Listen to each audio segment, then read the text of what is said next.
name is Laura Staley, and I was the Media Librarian at Renton Technical College between 2003 and 2024. I actually came just after the new library opened. It opened in May of 2003, and I started in July of 2003. I can tell you what the people who were here before me said. In the old library, everybody shared an office, and that office was maybe about 8 feet by 10 feet. So it was 2 people in an office of that size plus library carts. There were many fewer computers. There was much less study space. So when the new library opened, the staff was just overjoyed at the amount of space that everybody had to spread out, to study, to use the computers. That's hard. It's a good place to work. There were a lot of favorite parts. I enjoyed dealing with the new students coming in and learning about libraries and learning about RTC. I enjoyed the people I worked with.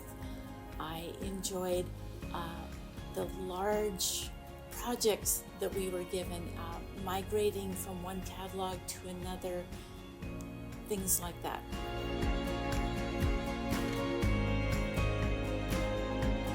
I did actually start as a media librarian. This position started off as a temporary position. It was a grant-funded position, and what they needed was somebody to encourage to grow the media collection and to teach teachers how to use it and to encourage media use on campus. They also needed the equivalent of a systems librarian, and so I fulfilled both those positions.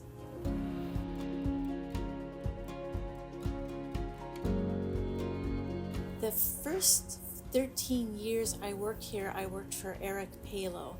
So when he left, that was a very large change.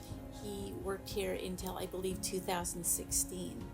The thing that changed the campus the most was the starting of the Associated Student Government.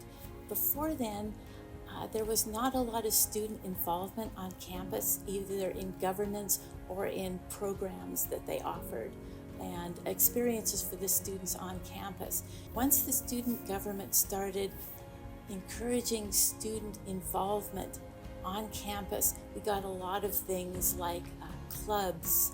The student government started funding the textbook collection and things like that. So that made the biggest impact on campus that I remember.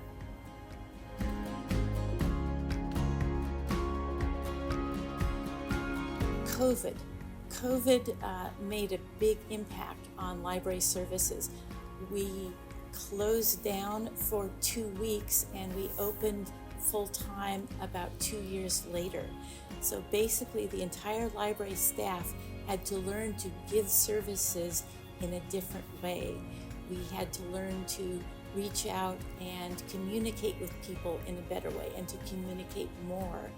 We had to learn how to offer services in a way that students who couldn't come to campus could still use them.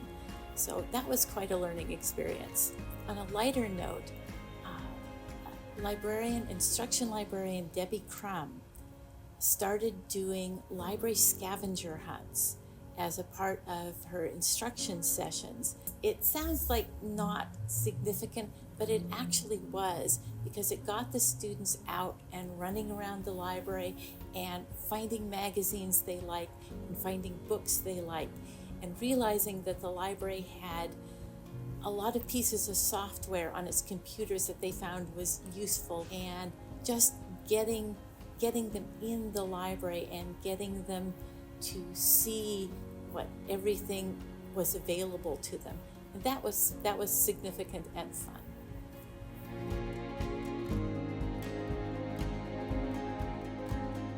I hope hope that people will remember my first boss when I started to work here. His name was Eric Palo. He was the director of the library. He grew the library from one small room in the H building to a much larger space in the basement of the J building, and then was responsible for planning the new Library Technology Center as it is today. So he was responsible for a lot of the growth of the library, and he was well thought of. People still speak to me. When I retired in July, people were still talking to me about him. So he was happily remembered.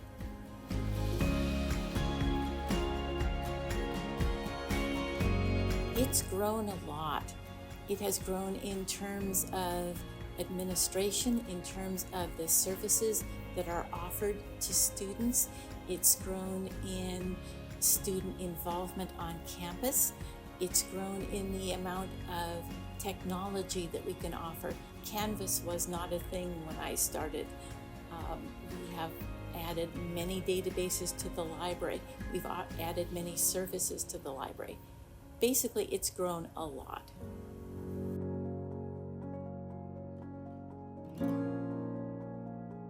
Actually, I'm going to say that there are two really helpful resources. The first is the library homepage, which has gotten much bigger and better showcases the resources that we offer now, and also the LibGuides, because the LibGuides focus on things that the students are interested in, not just their programs and resources that are available for their programs, but also things like reading apprenticeship. The media literacy guide is also used a lot, and I think this is because we have a much more solid media literacy component to our teaching than we had before, and I think that's really useful for students, especially in these times where there is a lot of misinformation, and it really helps to understand and evaluate media.